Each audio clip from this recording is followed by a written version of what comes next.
bénissons le Seigneur pour cette troisième rencontre. Mine de rien, continue et on va de profondeur à profondeur. En tout cas, je ne sais pas si tu l'aimes comme moi, mais je suis en train d'aimer ce que le Seigneur fait. Et je suis le premier à être enseigné, le premier à être éclairé. Et je bénis Dieu pour ce qu'il fait dans nos vies. Ce soir, comme convenu la dernière fois, nous allons voir la suite de ce que nous avons commencé dans ce thème général de Starting Block compétences. Starting Block compétences. Nous avions eu le temps de parler de l'intendant, du propriétaire. Et ce soir, le titre qui va retenir notre attention, notre partage, c'est comment reconnaître ses talents. Comment est-ce que je peux reconnaître mes talents? Parce que dans la parabole de Matthieu 25, versets 14 à 30, il était, bon, comme on l'appelle communément, on l'appelle parabole des talents. Il était question d'un maître qui a appelé ses serviteurs et qui leur a remis toutes ses richesses, ses biens. Et la suite nous dit qu'à l'un, il a remis 5 talents ou bien 500 pièces d'or selon des versions. Au deuxième, 2 talents ou bien 200 pièces d'or. Et au troisième, 1 talent ou 100 pièces d'or. Donc la question qui se posait à nous, c'était, c'est quoi ce talent pour nous? Qu'est-ce que ça signifie pour nous, la réalité de ce talent-là? Ok, très bien. Et par la grâce de Dieu, le Saint-Esprit va nous inspirer. Nous allons répondre à cette question ce soir. Mais d'entrée de jeu, je voulais attirer ton attention sur Proverbe 25, verset 2. C'est un verset que j'aime beaucoup. Proverbe 25, verset 2. Il est dit là-bas, la gloire de Dieu, c'est de cacher les choses. Tu lis avec moi, la gloire de Dieu, c'est de cacher les choses. La gloire des rois, c'est de sonder les choses. Nous allons lire dans 2 autres versions. Parole de vie et la version français courant. Dans l'autre version, il est dit, la gloire de Dieu, c'est d'agir de manière cachée. La gloire des rois, c'est de découvrir ce que Dieu a caché. Très, très bien. Ça devient un peu plus clair. La 3e version que nous lisons dit, nous honorons Dieu parce qu'il tient certaines choses cachées. Nous honorons les rois parce qu'il examine le fond des choses. Voilà un verset qui nous dit une manière de procéder de Dieu. La Bible est claire là-dessus, que Dieu, dans sa manière de procéder avec nous, les hommes, c'est de cacher certaines choses pour nous amener à chercher, à désirer. N'oublie pas, quand tu te rappelles de Matthieu 7, verset 7, qu'est-ce qu'il est dit là-bas? Demandez et il vous sera donné. Cherchez et vous trouverez. Frappez et vous allez découvrir. Et dans toute la Bible, vous allez voir que Dieu aime bien cette méthode avec les hommes. Même Jésus, quand il était là sur la terre, avec les disciples et la foule, quand la foule est là avec les disciples, Jésus a toujours parlé en parabole. A parlé en parabole, mais il n'expliquait pas tout à tout le monde. Et des fois, en aparté, les disciples lui disaient, mais Seigneur, qu'est-ce que tu voulais dire par telle parabole? Et puis, il prenait le temps de le leur expliquer. Mais je n'ai même pas vu que dans la Bible, il a pris les disciples en aparté et il leur a expliqué toutes les paraboles. Dieu aime cacher les mystères. Dieu aime cacher les mystères. Et nous sommes des rois, hein, comme la Bible dit. Nous sommes des rois. Et la Bible dit que pour nous les rois, c'est notre gloire de chercher, d'explorer, de désirer, de découvrir. Et c'est le propre de l'homme. Et Dieu aime cacher les choses pour que l'homme cherche pour découvrir, pour que l'homme demande pour recevoir, pour que l'homme frappe une autre dimension de la recherche pour pouvoir avoir accès. Donc c'est d'emblée ce qui illustre un peu la manière dont Dieu agit avec nous, avec les dons, des talents qu'il nous a donnés. Il y a certains de ces talents qui sont cachés en nous. Avec le temps, au départ, disons que tout est caché. Lorsque nous naissons bébés, on ne voit pas nos talents, on ne voit pas nos dons, on ne voit pas nos capacités. Les seules capacités que nous développons quand nous sommes enfants, c'est de savoir crier quand on a faim. Nia, nia, nia. Ou quand la couche est mouillée, de faire toutes les grimaces pour que maman vienne. Donc, dans l'enfance, tout est caché. Maintenant, lorsqu'on grandit dans l'adolescence, il y a certaines facultés, certaines capacités qui commencent par se faire voir. Et plus on s'exerce dans la vie, on fait des découvertes, on fait des expériences, on acquiert de la connaissance qu'on applique pour résoudre des problèmes ou des fois même dans des crises, nous découvrons des talents que Dieu a cachés en nous. Donc, d'entrée de jeu, je veux que tu retiennes que il n'y a pas un moment de la vie où tout est à découvert. C'est un processus, la découverte. La reconnaissance des talents est tout un processus avec Dieu parce qu'il prend plaisir à les cacher et nous demande à nous aussi de prendre plaisir à les chercher, à les découvrir. Donc ce soir, je veux juste pour quelqu'un accélérer le processus de reconnaissance, le processus de découverte. Pour un autre, ça peut être le déclenchement de l'exploration. Mais ce qui est sûr, c'est que je m'attends au Seigneur ce soir pour que quelque chose démarre à une vitesse que tu n'as jamais expérimentée. Une accélération dans la découverte de tes dons, de tes talents, des capacités que Dieu a cachées en toi. Donc, d'entrée de jeu, Dieu cache les talents en nous, bien sûr, c'est en nous qu'il les cache. Ce n'est pas à l'extérieur de nous. Tout est enfoui en nous. Tout est enfoui en nous et c'est de notre responsabilité de les chercher et de les trouver. Le premier point que je voudrais aborder avec vous dans ce partage, c'est les talents, les biens ou les richesses de Dieu sont dans 3 dimensions différentes. Et le deuxième point, c'est le comment. Comment reconnaître ou comment découvrir. Donc, quand je reviens un peu au premier point, la dernière fois, notez bien que nous disions que le talent que nous avons reçu, ce n'est pas juste quelque chose de physique, de naturel. Pour nous, chrétiens, c'est tout Dieu que nous avons reçu, tout le paquet de l'identité de Dieu et le fonctionnement de Dieu. Rappelez-vous, nous avions lu Genèse, le chapitre 1, verset 26 et verset 27, qui nous dit, Dieu dit, faisons l'homme à notre image, qu'il soit à notre ressemblance.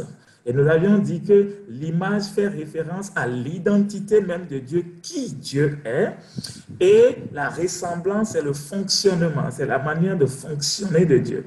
C'est comme ça que Dieu a créé l'homme au départ. Ce que Dieu a enfoui dans l'homme au départ, c'est tout Dieu. C'est lui-même qui l'a enfoui dans l'homme dès le départ. Maintenant, la chute a fait que l'homme s'est déconnecté de Dieu. Et l'homme est devenu tout naturel. C'est pourquoi Jean 3 dit, ce qui est né de la chair est chair, mais ce qui est né de l'esprit est esprit. Et nous disions que dès lors que nous sommes nés de nouveau, c'est-à-dire nous sommes nés de l'esprit, à tous ceux qui l'ont reçu, à tous ceux qui croient en son nom, la parole a donné le pouvoir de devenir enfants de Dieu.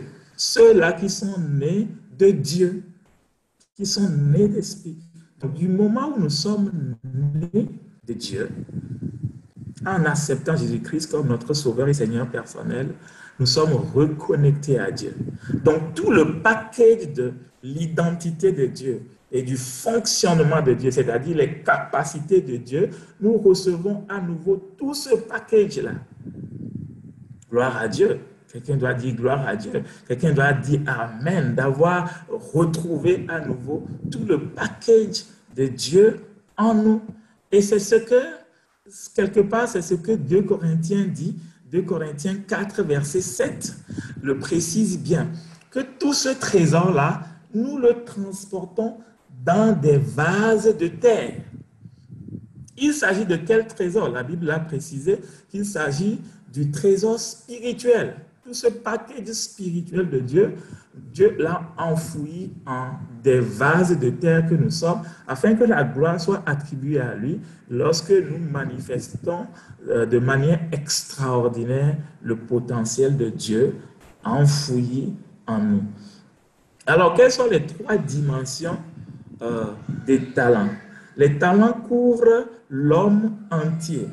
Nous savons que l'homme est un esprit qui possède une âme et qui habite un... Bon, dis-moi si tu te rappelles bien de ton cours de 101. Donc, nous sommes un esprit possédant une âme et le tout habitant dans un corps. Donc, nous avons reçu des talents spirituels, c'est-à-dire dans notre esprit, nous avons reçu des talents spirituels comme des dons spirituels. La Bible parle de plusieurs dons spirituels, dons de sagesse, dons de connaissance, de discernement, des dons de puissance comme le don de la foi, comme le don des miracles, comme le don de guérison, comme le don de libéralité dont nous parle Romains. Nous avons reçu plusieurs dons spirituels par le Saint-Esprit qui est venu à nous. Certes, tous ces dons ne sont pas extériorisés ou manifestés au même moment au début de notre vie chrétienne. Mais avec le temps, tout le package étant en nous, il y a des parties qui sont activées, des dons qui sont activés au fur et à mesure que nous évoluons avec le Seigneur. Et l'autre aspect, c'est que nous avons aussi reçu des dons qui sont liés à l'âme. L'âme a été dotée de dons, de plusieurs capacités, notamment des capacités intellectuelles, des capacités ayant trait au potentiel lié à notre personnalité, par exemple. Ce sont des choses que nous avons reçues dans notre âme. Si vous vous rappelez, David s'est exclamé dans le poème qu'il a écrit dans Psaume 139. David a écrit un très beau poème là-bas, j'aime bien ce poème-là. Et dans ce psaume, David s'exclame de la manière dont Dieu l'a tissé. J'aime bien le verbe tisser. Tisser, c'est pas juste coudre d'une certaine manière. Hein. Pour ceux qui connaissent un peu les tisserands en Afrique principalement, on prend plusieurs fils, on prend plusieurs couleurs, on a même des dessins en tête, et puis avec même leur manière archaïque, ils mettent des fils, ils tissent, et après vous avez le logo qu'on appelle en Afrique de l'Ouest, ou d'autres pagnes manuellement tissées ici. David dit, Dieu prend des capacités. Dieu fait des mélanges, Dieu fait des compositions. Et il a tout tissé. Et après, David s'exclame en disant, « Waouh, quelle merveille! Je suis fier parce que je suis une merveilleuse créature, tissée de main, de maître. Je suis vraiment un chef-d'œuvre. » Donc, il y a aussi des dons, des talents qui sont liés à notre âme. Et la troisième dimension, ce sont des talents qui sont inhérents à notre corps, comme des capacités physiques. Exemple de capacité physique, c'est qu'il y a certaines personnes qui sont très athlétiques.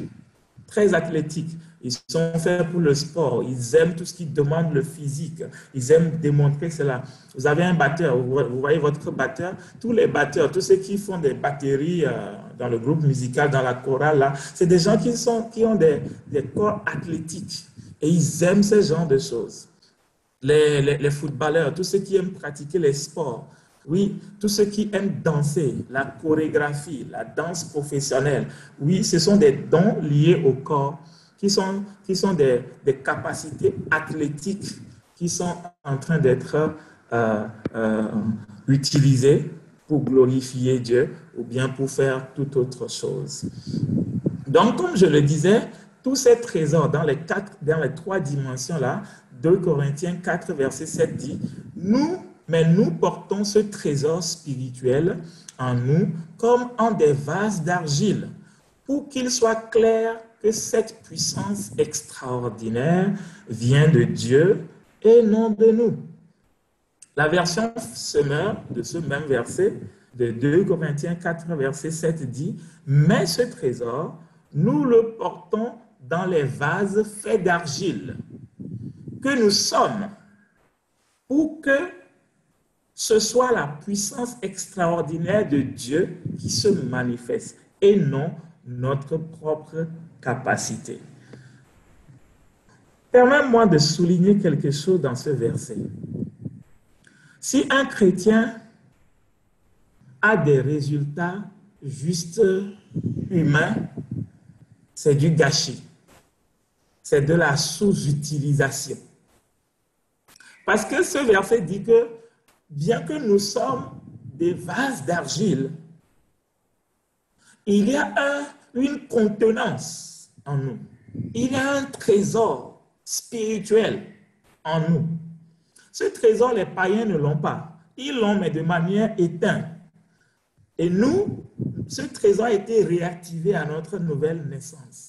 Donc, nous transportons Dieu dans un vase d'argile.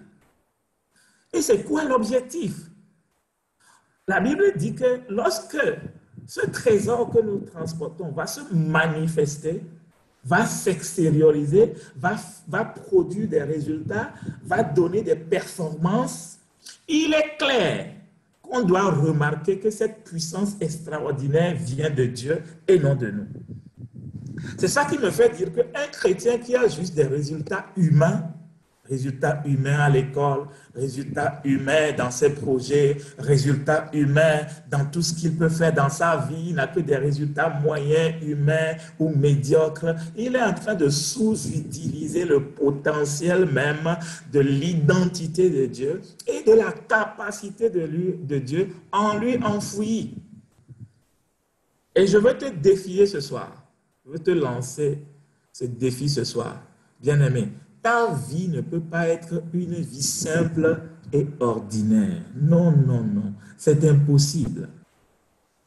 Tes performances ne peuvent pas juste ressembler à des performances humaines. Non. Rappelle-toi de Daniel. On a mis Daniel à l'épreuve avec ses compagnons, avec d'autres jeunes de Babylone. La Bible dit que quand on est venu les évaluer, on a trouvé Daniel et ses compagnons 10 fois supérieurs, 10 fois meilleurs. Mais rappelle-toi, Daniel et ses compagnons n'avaient pas la grâce que nous avons aujourd'hui d'avoir le Saint-Esprit qui est en nous, qui est sur nous et qui est avec nous. Dans l'ancienne alliance, le Saint-Esprit venait juste sur des gens pour qu'ils soient capables, juste d'accomplir la mission pour laquelle Dieu les a suscités. Mais nous avons une dimension supérieure, c'est-à-dire notre esprit est confondu au Saint-Esprit et nous avons l'Esprit de Dieu qui demeure en nous, qui vit en nous permanemment, pas juste pour une mission, pas juste une mission.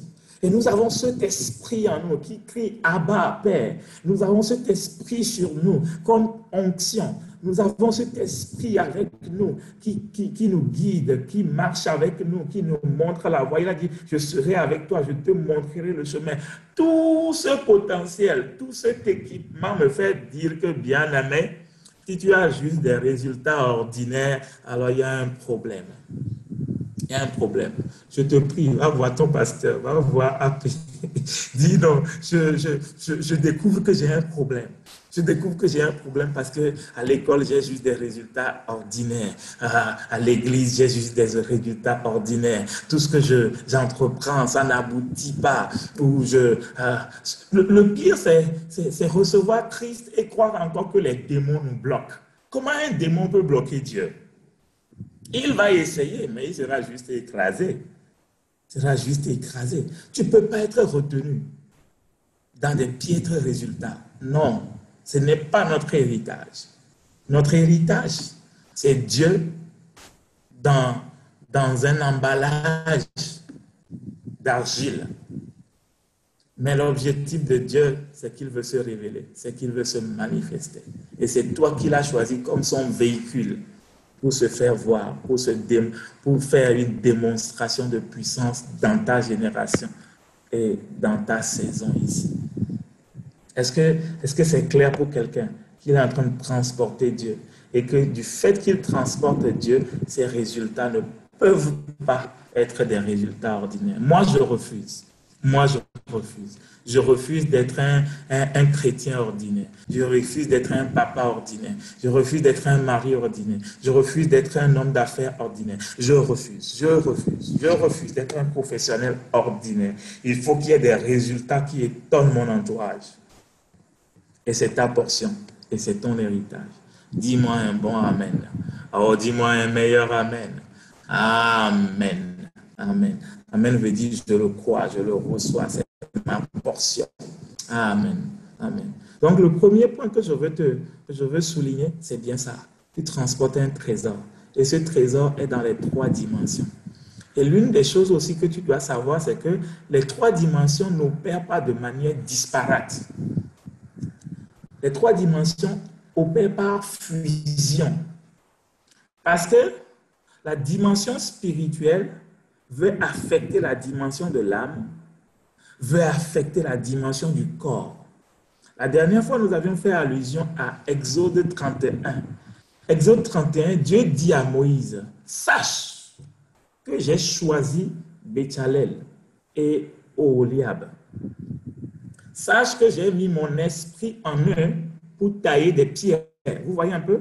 Tailler des pierres peut sembler être une combinaison de l'âme, parce qu'il faut faire le design de l'architecture, de la pierre qu'on veut tailler. Vous voyez un peu les monuments, la pierre qu'on taille, ou les marbres qu'on taille pour monter des statues, etc., etc. Il y a du design derrière, il y a de la créativité, il y a de l'imagination, il y a une image qu'on veut reproduire. Et après, la main reproduit, la main taille, la main cisaille, la main fait des finitions, la main polie, la main monte, la main fait des jonctions ici, là. La main fait beaucoup de choses et la main réalise ce que l'âme a conçu. Mais dans le cas d'espèce ici, Dieu dit que c'est lui qui a provoqué ça depuis le spirituel de ces 2 messieurs-là, Béchalel et Oholiab, que c'est son esprit qui l'a mis en eux et c'est son esprit qui les a rendus capables. C'est son esprit qui les a capacités. Oui, je l'ai rempli de l'Esprit de Dieu, de sagesse, d'intelligence et de savoir pour toutes sortes d'ouvrages. Le verset suivant dit, je l'ai rendu capable de faire des inventions. L'invention est liée à l'âme, parce que c'est de l'imagination pour inventer, de travailler de l'or, ce qui fait intervenir le corps, la main, l'argent, les reins. Ça, ce sont des métaux précieux. Donc, Dieu, dans son fonctionnement avec nous, il y a les 3 dimensions qui se mélangent. Donc, on ne peut pas dire seulement que j'ai une capacité physique et elle reste physique. Non. L'Esprit de Dieu, l'onction de Dieu fait venir sur cette capacité juste physique et sous cette inspiration, les résultats de cette capacité physique deviennent juste extraordinaires. C'est le cas de Samson. Tu te rappelles? Samson avait un corps athlétique, pouvant même faire trembler de grands immeubles avec de grandes fondations. Mais Samson ne l'a pas fait juste à cause de son corps athlétique. Samson avait une onction. Ça veut dire même que nos capacités physiques, nos capacités qui sont dans l'âme peuvent revêtir du spirituel. Et c'est ça même qui leur donne de produire des résultats au-delà de toute attente. Est-ce que tu comprends bien ce que la parole de Dieu dit ici? Merci. Je continue. Maintenant, je vais aborder le point 2 du comment. Comment reconnaître ce que Dieu a placé en moi? Comment découvrir? C'est une autre manière de dire la même chose. Comment découvrir? Parce que nous avions dit que Dieu prend plaisir à les cacher. Et c'est enfoui en nous. Donc, comment le faire? Le premier point pour arriver à reconnaître, c'est de l'accepter. Il faut l'accepter. Nous l'avions abordé la dernière fois, mais on le dira jamais assez. Jamais assez. Celui qui n'a pas accepté ce que Dieu donne ne peut jamais le manifester. C'est un principe spirituel. Il faut faire le lambard. Tu te rappelles de ce mot? Lambano veut dire saisir, prendre, partir avec. Il faut faire d'abord le lambano. Il faut l'accepter. Il faut se l'approprier. Et l'approprier ou l'accepter, c'est une disposition de cœur. C'est d'abord une disposition de cœur qui te permet de l'accepter, ce que Dieu t'a déjà donné. Et ça commence par accepter qui tu es, t'accepter tel que tu es. Rappelle-toi, Psaume 139, David dit quoi? Je suis une créature aussi merveilleuse. David nous donne l'exemple ici de quelqu'un qui a accepté. Et il décrit ça même avec extase. Avec extase. Avec extase. Tu veux que je te lise un peu le poème de David? Oui? Oui? Oui, oui. Viens un peu dans Psaume 139 avec moi. Peut-être la régie peut nous aider. Je ne l'ai pas copié dans le... Oui. Verset 14 dit, Seigneur, merci d'avoir fait de mon corps une aussi grande merveille. Ici, cette version précise que David parle de son corps. Ce que tu réalises est prodigieux. David va jusqu'à qualifier son corps avec fierté de prodige. Waouh! Mon corps est un prodige. Mon corps, est-ce que quelqu'un peut dire avec moi, mon corps est un prodige, bien agencé par Dieu. Oh, mon nez, la manière dont Dieu l'a fait, les yeux, mes joues. Est-ce que vous avez une fois vu quelqu'un dans le monde entier qui me ressemble textuellement? Non! Tu es unique. Tu es juste unique. Et tu dois apprendre à accepter qui tu es, comment Dieu t'a forgé, comment Dieu t'a conçu, comment Dieu t'a tissé. Oui, David est fier. Et l'acceptation passe par là. Une disposition du cœur à être content d'eux, à être fier d'eux, à être à l'aise avec, à ne pas dire « Oh, mon nez ici, là, c'est trop gros ». Je me rappelle de cette blague du pasteur Jacques qui dit souvent « Oui, mais si tu as un gros nez, où est le problème? Ça te permet de bien prendre de l'oxygène.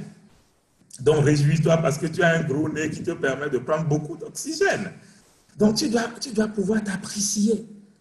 Nous vivons dans un monde qui nous présente des top modèles, des formes Coca-Cola, et on dit que c'est ça la forme idéale. Donc, ceux qui n'ont pas la forme là, ou bien ont une taille un peu courte, commencent par ne pas s'apprécier, ne pas apprécier ce que Dieu a fait. Mon ami, si tu fais ça, c'est grave.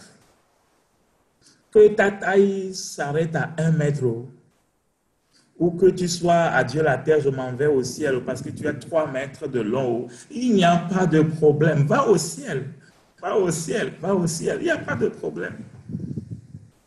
Je parlais avec une sœur un jour qui aimait particulièrement porter des hauts talons. Ça n'a rien de particulier, hein? Mais je parlais et puis c'est comme quelque chose dérangeait. Et puis je lui ai dit, elle a une taille très courte. Je lui ai dit, mais pourquoi tout le temps tu es en talon? Pourquoi tout le temps tu es en talon? Elle dit, c'est parce que je ne suis pas élancé. Mais qui t'a dit que tu dois être élancé d'abord avant qu'on ne t'accepte? Et tout le temps, tu dois t'emprisonner dans talon, même si tu ne veux pas porter talon. Et la démarche, les colonnes vertébrales sont en train de recevoir. Sois fier de toi. Sois fier de ce que Dieu a fait de toi. Il y a des temps où tu dois porter talon. Gloire à Dieu pour les talons que j'appelle à Dieu la terre, je m'en vais au ciel. Mais gloire à Dieu aussi pour les tapettes, pour les sans talons, etc. Tu dois être fier. Tu dois être fier. Tu dois être fier de ta forme physique. Tu dois être fier de ce que tu as reçu dans ton âme. Le genre de personnalité que Dieu t'a donné, on en vient tout à l'heure.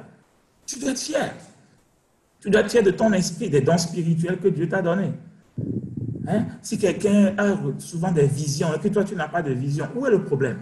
Où est le problème si lui il a des visions et que toi tu n'as pas de vision? Lui il pose des questions à Dieu et puis Dieu google la chose pour lui. C'est comme on tape la chose dans Google, ça vient. Gloire à Dieu pour ces dons que Dieu lui a donnés, c'est un don spirituel. Mais toi tu demandes à Dieu, tu ne reçois pas de vision, tu as fermé les yeux, tu as fermé encore, tu fais des efforts pour voir, mais tu n'as rien vu. Où est le problème? Ouvre ta parole, ouvre la Bible. Dieu veut te parler dans sa parole. Ouvre la Bible, il va te parler. Ouvre la Bible, il va se révéler à toi. Des fois, il va te parler juste pas des impressions. Des fois, il va juste te donner des convictions. Des fois, tu ne sauras même pas l'expliquer, mais tu sais que c'est là le chemin. Oui, vas-y, accepte ce que Dieu t'a donné, que ce soit dans ton esprit, que ce soit dans ton âme, ou que ce soit la forme de ton physique. Accepte et rends gloire à Dieu. Et rends gloire à Dieu. Comment on sait si j'ai accepté ce que Dieu m'a donné? Si j'ai accepté ce que Dieu m'a donné, il y a le contentement. Mon attitude commence par le contentement. Je suis content de qui je suis. Et je suis content de ce que j'ai aussi. Je suis à l'aise. Je suis à l'aise avec ça. Je suis fier de ça.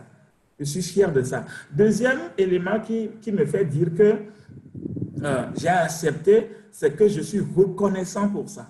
On l'avait dit la dernière fois. Rends grâce. David dit ici, je relis le passage qu'on a lu tout à l'heure, dans Psaume 139, verset 14. Seigneur, merci. David a dit merci. Merci d'avoir fait de mon corps une aussi grande merveille. Au lieu de passer ton temps devant le miroir à vouloir changer les choses, quand tu te regardes dans le miroir, sois fier et exclame en action de grâce et dis Seigneur, oh merci pour ma tête, merci pour mon corps, merci pour mes jambes, merci pour ceci, merci pour cela. Je suis juste un prodige, je suis juste un chef-d'œuvre sorti de ton laboratoire. Oh, que je suis merveilleux. Que je suis merveilleux, que je suis merveilleux, que je suis merveilleux. Quelqu'un peut dire avec moi, je suis juste merveilleux comme je suis. Alléluia, tu es juste merveilleux. Accepte-toi. Et quand tu t'acceptes, comme je l'ai dit, tu es content de ça et tu rends grâce. Tu rends grâce comme David l'a dit. Et la Bible dit que quand nous rendons grâce, il y a un mystère dans l'action de grâce. Parce que l'un des mystères de l'action de grâce, c'est que quand tu rends grâce, Dieu te donne le meilleur. Dieu te donne le meilleur. Dieu te multiplie. Dieu te donne plus quand tu rends grâce. Commence par rendre grâce, voir si tu ne vas pas devenir de plus en plus beau. Commence par rendre grâce, voir si tu ne vas pas devenir de plus en plus belle. Les gens vont te remarquer, vont dire, mais depuis un moment là, je ne te reconnais plus là. Mais tu es de plus en plus beau, tu es de plus en plus belle, oui. Et d'ailleurs, fais une petite observation avec moi. Prends deux personnes. Une personne est toujours grincheuse, mine renfrognée.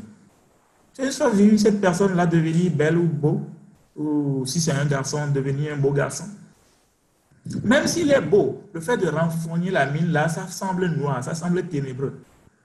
Mais même si quelqu'un qui ne correspond pas au standard humain sourit tout le temps de bonne humeur. La bonne humeur rend beau. La bonne humeur rend belle. Donc, celui qui est reconnaissant, qui rend grâce, qui s'accepte, oh, il devient de plus en plus beau. Il y a un mystère dans l'action de grâce. Dis-moi un bon amen. Dis-moi un bon amen. Tant qu'une personne ne s'humilie pas pour reconnaître Dieu comme le sage propriétaire de toutes les richesses qu'il a reçues et les accepter de la main de Dieu qu'il a donné avec un bon plaisir, les yeux de cette personne vont demeurer fermés, voilés. Vous parlez depuis quelques semaines de voile. Peut-être qu'ici, il y a une nouvelle révélation de l'effet des voiles.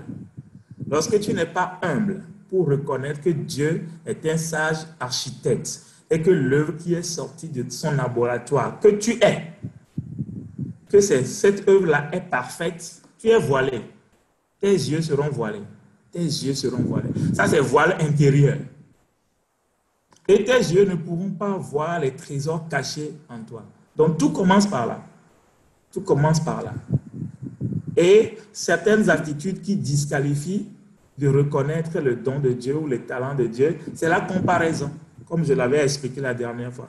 La comparaison, le mépris de ce que Dieu t'a donné, ou le fait de se minimiser, ou le fait de minimiser le talent, de minimiser les richesses de Dieu, les biens de Dieu, ou le fait de manquer de valoriser le peu. On avait dit quoi? Celui qui a reçu le peu. Tout ce que Dieu te donne, pour Dieu, c'est peu. Mais pour Dieu, ça a une grande valeur. Le peu a une grande valeur. Et quand tu ne valorises pas le peu, c'est une attitude qui te disqualifie de découvrir à une plus grande échelle. Donc, j'ai dit que le premier point sur le chemin de reconnaissance, de reconnaître le talent, c'est qu'il faut l'accepter. Le deuxième point sur ce chemin, c'est que l'acceptation t'amène à chercher, à explorer et à découvrir. Quand tu acceptes, alors maintenant, il faut se mettre en chemin pour chercher, pour explorer, pour découvrir. Parce que la gloire de Dieu, c'est de cacher, et la gloire du roi, comme toi, ou la gloire de la reine, c'est de chercher, c'est d'explorer, c'est de sonder, c'est de réfléchir à propos, c'est de prendre du temps, c'est de faire pause et c'est d'examiner. Donc, la deuxième démarche, c'est commencer par examiner. Le verset de Psaume 139, quand tu prends par exemple du verset 1 au verset 16, David dit là-bas que Dieu, lui, connaît tout de nous. Il dit, tu connais tout de moi. Même quand je suis caché, toi, tu me vois. Tu connais le nombre de jours que je suis appelé à vivre. Rien de moi n'est caché devant toi. Donc Dieu, lui, il connaît tout de toi. Mais l'inverse, c'est que l'homme sait si peu de choses de Dieu. Naturellement, l'homme ne connaît pas vraiment Dieu. L'homme ne connaît pas les profondeurs de Dieu. C'est pour ça qu'il faut chercher. C'est pour ça qu'il faut examiner, explorer, chercher à découvrir. Parce que tu connais trop peu. C'est ce que David dit dans le verset 17 et dans le verset 18. David dit que l'homme sait peu de choses. Il dit, quand j'y pense encore, c'est toujours un mystère pour moi. Quand j'y pense, je n'arrive pas à cerner, je n'arrive pas à bien comprendre. Donc, tu as très peu de connaissances, tu as très peu de lumière sur tout ce qui est l'identité et les capacités de Dieu qui sont enfouies en toi. Donc, tu ne peux pas taper la poitrine pour dire, oh, moi je sais tout. Non, très peu. Tu connais très peu à ce stade. Maintenant, il y a 3 témoignages qui attestent les talents que Dieu a mis en toi. 3 témoignages. Le premier témoignage, c'est le témoignage de Dieu. C'est quand Dieu te dit, j'ai mis en toi. Il arrive que le Seigneur nous donne des paroles prophétiques. Mon fils, j'ai mis ma sagesse en toi. Mon fils, j'ai mis ceci en toi. Ma fille, j'ai mis cela en toi. Quand Dieu te dit ces genres de choses dans ta méditation, dans tes temps personnels avec le Seigneur, note bien ce que Dieu a dit. Quand Dieu dit, je vais te remplir de ma sagesse, je vais te remplir de ma puissance, mets-les par écrit. Même si tu ne les vois pas encore se manifester, c'est le premier témoignage que tu l'as. Et quand Dieu dit, c'est parce que tu l'as déjà. Je t'ai donné. Je t'ai donné. Je t'ai donné. Dieu a déjà donné. Donc le témoignage de Dieu est important. Tout ce que Dieu dit sur toi, note-les bien. Toutes les paroles bibliques qui sont des paroles standards pour les nouveaux convertis, pour les nés de nouveau, pour les nés de Dieu, s'adressent à toi. Toutes les paroles qui retracent l'héritage d'un chrétien, c'est pour toi. Ça fait partie de ton répertoire. Donc le premier témoignage, c'est le témoignage de Dieu. Le deuxième témoignage, c'est le témoignage de toi-même. C'est là où le défi se trouve. Parce que très peu de personnes arrivent à dire, moi je suis comme ça, je suis ci, j'ai ça. Très peu. Mais il y a des choses dont tu es témoin. Parce que c'est en toi, parce que tu les manifestes. Donc tu es le deuxième témoin. Et le troisième témoin, la Bible dit qu'une vérité est établie sur le témoignage de 2 ou 3 personnes. Le troisième témoin, ce sont les hommes autour de toi, ton entourage. Ceux qui t'observent vivre, ceux qui te connaissent, ceux avec qui tu interagis. Ils sont aussi des témoignages pour te faire dire que tu as telle capacité en toi, tu arrives à faire telle chose, tu es doué pour telle chose. Ah, quand on te voit, on sait que ici, là, c'est ton domaine. Il y a plein de témoignages comme ça que tu peux recevoir autour de toi. Le mal, c'est que certains reçoivent des témoignages, mais ils n'acceptent pas que ce que les gens ont observé en eux, ils les ont vraiment. Ils disent, non, moi, je n'ai aucun talent. Moi, je n'ai aucun don. Moi, je me regarde là. Ce que tu dis là, est-ce que je... Non, ça, c'est une manière de minimiser ce que Dieu a mis en toi, de dévaloriser ce que Dieu a mis en toi. Quand Dieu dit accepte, quand tu as remarqué en toi, accepte. Quand ton entourage, les hommes rendent témoignage aussi de ce que Dieu a mis en toi, accepte et note-les. Tous les 3 témoignages là font ton répertoire. Mais un répertoire qui n'est pas encore qui n'est pas encore total. Il y a encore beaucoup de choses cachées. Mais un répertoire qui ira grandissant. La liste ira grandissante. Amen. Oh, dis-moi un bon amen. D'accord. Le troisième moyen pour découvrir, c'est de servir. Le service comme un moyen extraordinaire de découverte. Dieu cache des choses. Mais des fois, c'est quand tu mets tes talents au service de l'humanité. C'est quand tu veux résoudre un problème pour quelqu'un. C'est quand tu veux te mettre au service pour aider les gens que certains talents vont se mettre à la lumière. À la lumière. Et bien souvent, dans ce domaine, il faut commencer par le tronc commun. Commence juste par te rendre utile. Commence juste par te rendre utile. Utile à tout. Utile à tout. Pour faire des courses, utile. Pour balayer, utile. Pour nettoyer, utile. Pour jouer, vas-y voir. Vas-y voir. Vas-y voir. Vas-y voir. On commence par le tronc commun. Après, ça s'affine. Et quand ça s'affine, ça va dans ce qu'on appelle l'expertise ou des grâces spéciales. Mais au départ, il faut commencer par servir partout où il y a un besoin. Il y a un besoin. Je ne parle pas seulement de l'église. Je parle de l'université, de ta fac. Je parle de ton quartier. Je parle des associations dans lesquelles tu milites. Partout, il y a un besoin autour. Même dans la rue. Même dans la rue. Sers quelqu'un. Sers quelqu'un. Rends-toi utile à quelqu'un. Rends-toi utile. Humilie-toi et rends service. Parce qu'en rendant service, tu es en train d'emprunter un chemin extraordinaire pour découvrir des choses qui sont cachées en toi. La première fois que j'ai découvert qu'il y a en moi le don d'exhorter, ce n'est pas moi-même qui l'ai découvert, mais c'est ceux qui étaient autour de moi. J'étais encore à l'université en ce temps-là. Il parle d'un problème, et puis moi je lui dis ce que je pense de ça, etc., etc. Et puis demain il revient dire, ah ben tu te rappelles de ce que tu m'as dit la dernière fois, tu te rappelles de ceci, ah ça m'a fait du bien, ah Dieu te bénisse, ah ceci, ah cela. Moi je me rappelle même plus des mots que j'ai utilisés, des expressions que j'ai utilisées, et c'est comme ça que les gens me donnaient des feedbacks.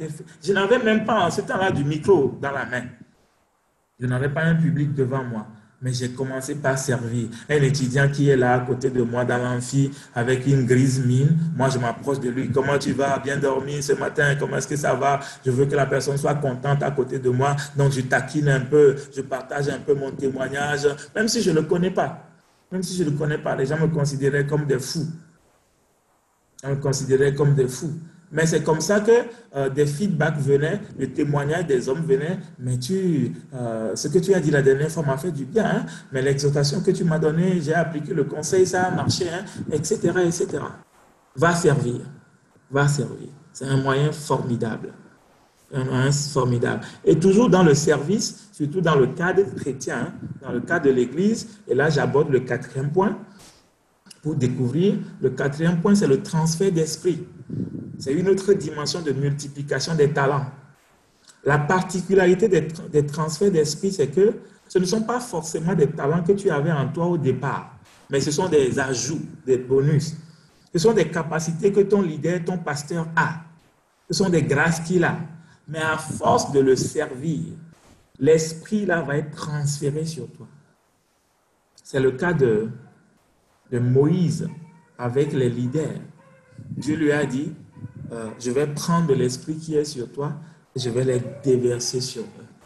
C'était le cas aussi de Timothée, à force de travailler avec Paul, à force de servir avec Paul. Paul a dit à un moment donné, tu as vu tout de moi et ce que tu as vu en moi, transmets-les. Ce n'était pas seulement des enseignements, mais c'était aussi une vie. Parce que quand tu écoutes quelqu'un, tu reçois, quand tu ouvres ton cœur pour écouter quelqu'un, tu es en train de t'ouvrir à recevoir de l'impact spirituel de la personne. C'est pour cela que tu ne dois pas écouter tout le monde. Quand des gens sur Internet te disent, moi je suis coach motivateur, je suis ceci, je suis cela, mais tu ne connais pas sa vie, tu ne connais pas qui il est, tu ne connais pas avec quel esprit il est en train d'agir. Et tu t'ouvres à lui, tu bois tout, tu t'identifies à lui, tu veux parler comme lui. Tu vas recevoir un transfert d'esprit. Mais de la même manière, quand tu te connectes à quelqu'un de bon, avec un bon esprit, sur qui Dieu est, le Saint-Esprit est, que le Saint-Esprit inspire, va servir cette personne. Va faire du bien à cette personne, va rester avec cette personne, va décharger cette personne, va rester autour. On va rester autour, sera contaminé. Mais c'est positif. C'est positif avec son esprit. Donc, en servant à un niveau plus poussé, il y a la réalité du transfert d'esprit. Du transfert d'esprit. Il y avait une de mes collègues qui m'avait dit un jour au travail, elle ne savait pas trop, au départ, connaissait pas trop ICC, etc., etc. Et puis un jour, on parlait dans la discussion, on a parlé du pasteur Yvan parce que son mari passait dans le bureau et son mari dit, Monsieur Bécou, toi tu vas à quelle église? Parce qu'on était dans dans une même église avant. J'ai dit non, je suis à ICC. Il dit, ICC, c'est quelle église? Et je lui ai dit, tu connais le pasteur Yvan? Il dit, oui, oui, je l'aime beaucoup. Sa manière d'adorer, sa manière de prêcher. Et son épouse dit, oh, exactement, tu agis comme lui. Je ne savais pas. Maintenant, je comprends. Tu agis comme lui. Moi-même, j'étais étonné. Qu'est-ce que je fais comme le pasteur Yvan? Je ne voyais pas ça, mais le transfert d'esprit, quand tu te soumets à quelqu'un jusqu'à un moment donné, il déteint sur toi. Son esprit déteint sur toi. Grave. À une dimension extraordinaire. Est-ce que tu me suis? Très bien. Cinquième manière de découvrir ou de reconnaître, on peut aussi demander en cas de nécessité dans le ministère. Il y a des dons que moi j'ai demandé parce que je faisais face à des problèmes dans le ministère. Je servais des gens, des fois ils m'exposaient des problèmes et je ne savais pas trop quels conseils leur donner. Et à partir de ce moment, j'ai commencé par demander à Dieu, donne-moi le don de sagesse pour que je puisse comprendre les problèmes et que je puisse donner des conseils divins. Que je puisse donner des conseils divins. Et je me suis surpris après, je prends quelqu'un en entretien, c'est comme le Saint-Esprit te décrit toute sa vie. Des fois même des gens qui viennent en entretien se permettent de mentir. Et le Saint-Esprit te fait voir en même temps que la personne est en train de mentir. On disait un jour à un frère à l'église, mais va voir le pasteur Samuel. Il a dit non, non, non, non, je n'irai pas le voir. Mais on m'a dit, mais pourquoi tu ne vas pas aller le voir? Il a dit textuellement, je vais aller dans son bureau là-bas et puis il va me poser une question. Une seule question va me coincer et toute ma vie va être exposée. Et il dit, ah bon, donc c'est comme ça que lui me connaît. Ah d'accord, si Dieu m'a donné ça, gloire à Dieu. Mais j'ai fait face à des défis en voulant servir les gens, en voulant aider les gens. Et dans ces défis-là, j'ai eu des manques de dons, des manques de capacités. Je n'arrivais pas à résoudre certains problèmes. Et j'ai demandé à Dieu. Et il m'a donné beaucoup de dons comme ça. Il m'a donné beaucoup de dons comme ça. Se trouver devant des malades qui ne sont pas guéris me frustrait. Ah, j'ai commencé par soupirer. J'ai commencé par soupirer. J'ai commencé par soupirer. Et Dieu en a donné. Tout ça a été déjà enfoui en moi par le Saint-Esprit, mais c'est juste une occasion de manifester ces dons-là. Amen. Amen. Maintenant, je vais aborder la sixième manière qui va nous prendre un peu plus de temps dans les explications. C'est celle de faire un bilan de vos compétences. Il est important de faire souvent des bilans de compétences, de répertorier tout ce que vous avez remarqué en vous, comme don spirituel, comme capacité intellectuelle, et comme capacité physique. C'est important. C'est important. C'est important. C'est important de répertorier toutes ces choses. Je reviens même sur l'exemple de ce pasteur ami-là qui avait juste la capacité de savoir écouter. Mais le fait de mettre ça noir sur blanc sur papier pour dire ça, c'est une capacité bien répertoriée, je vais travailler ça, ça l'a amené dans une autre dimension. Donc, le point 6, c'est faire un bilan de vos compétences dans ces 4 domaines que je vais expliquer maintenant. Et là, je vais demander à la régie de m'accompagner avec les PowerPoint que j'ai envoyés. Donc, nous allons parler ici des 4 aspects. Avant de venir, oui, montez les slides. Montez les slides sans problème. Je vais commencer par expliquer à partir de là. Ici, la question qui se pose, c'est qui êtes-vous réellement? Qu'est-ce qui est enfoui en vous? Parce que j'ai dit qu'il y a un aspect purement humain. Il y a un aspect purement biologique, etc., etc. Mais derrière ça, il y a beaucoup d'aspects cachés. Mais des gens qui vivent en toi voient des choses, ce qui les pousse à donner des témoignages. Toi-même, tu as remarqué des choses. Maintenant, qui es-tu réellement? Qui es-tu réellement? Nous sommes plusieurs personnes. Nous avons des désirs différents. Nous avons le slide prochain, le prochain slide. Nous avons des goûts différents. Qu'est-ce que je veux faire? Qu'est-ce qui me motive naturellement dans la vie? Qu'est-ce qui me plaît? Qu'est-ce qui m'intéresse? Etc., etc., etc., etc. Donc, chacun est unique et caractérisé par des manières de fonctionner comme ça. C'est important que tu cherches à savoir comment tu es, comment tu fonctionnes, quelles sont les choses qui sont propres à toi et qui te rendent unique. Tu es unique, c'est la vérité. Comme David s'est exclamé aussi pour voir que je suis extraordinairement bien fait, merveilleux, juste unique, juste unique. Il n'y a pas tant d'eux.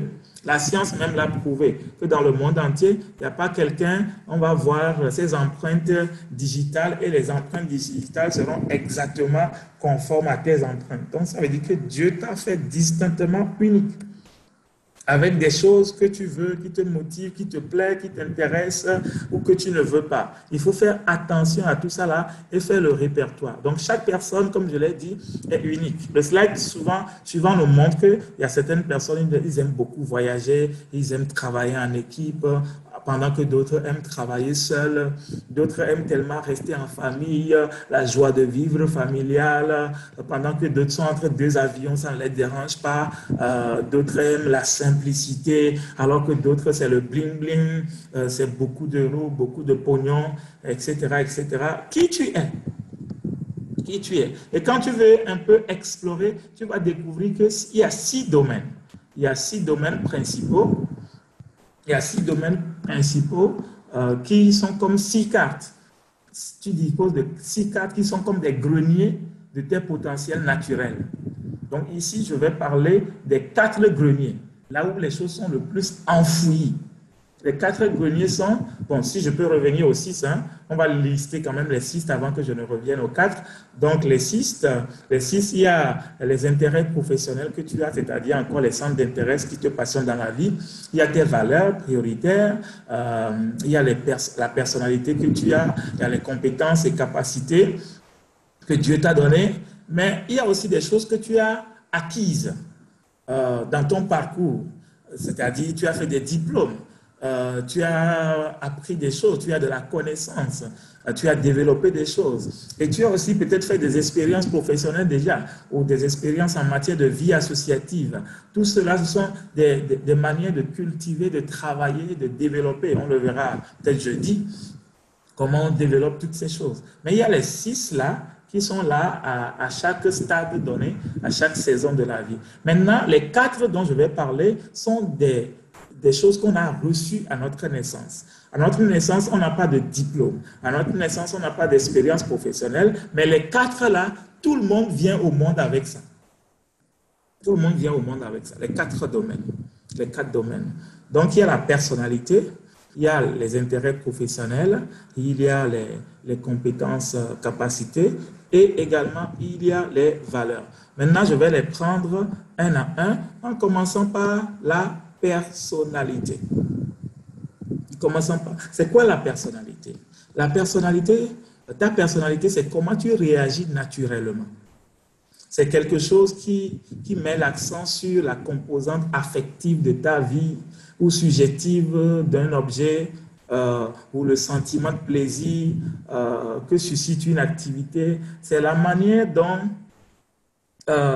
est dessiné ce qu'il y a ce qui est permanent en toi, ce qui est stable. La personnalité, c'est ces traits de caractère qui sont stables, qui ne vont pas changer, qui sont permanents, qui ne vont pas subir de grands changements. La manière dont tu fonctionnes, ce que tu aimes naturellement faire. Il y a des gens qui sont très, très bouillants, alors que d'autres sont calmes. Si ton calme n'est pas l'effet ou l'influence de l'éducation que tu as reçue, ne t'attends pas à devenir l'extra enthousiaste. Parce que c'est Dieu qui t'a donné cette personnalité. C'est Dieu qui t'a donné cette personnalité. Et ça donne une direction à ta vie.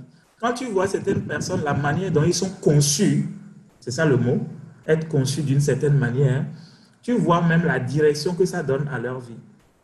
On a fait l'école avec des gens, quand tu vois un peu ce qu'ils sont devenus demain, tu n'es pas étonné, quoi. Tu n'es pas étonné. Parce que dès l'école déjà, ces traits de caractère montraient que c'est quelqu'un qui va aimer tel domaine, tel domaine.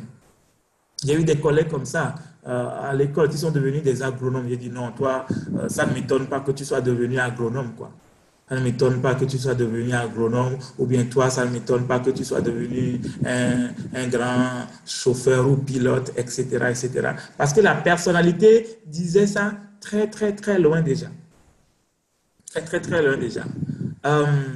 L'autre chose que je veux dire un peu sur la personnalité, c'est vous donner quelques exemples de traits de personnalité.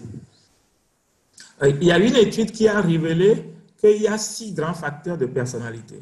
6 grands facteurs de personnalité qui sont quand même listés ici dans le graphique. Dans le graphique, le deuxième graphique, le deuxième slide qui suit celui-ci, pour la régie. Très bien. Donc, dans ce graphique, par exemple, il y a les 6 facteurs. Les 6 facteurs sont les antipodes, hein, les deux extrêmes. Donc, il y a par exemple le facteur accommodant meneur.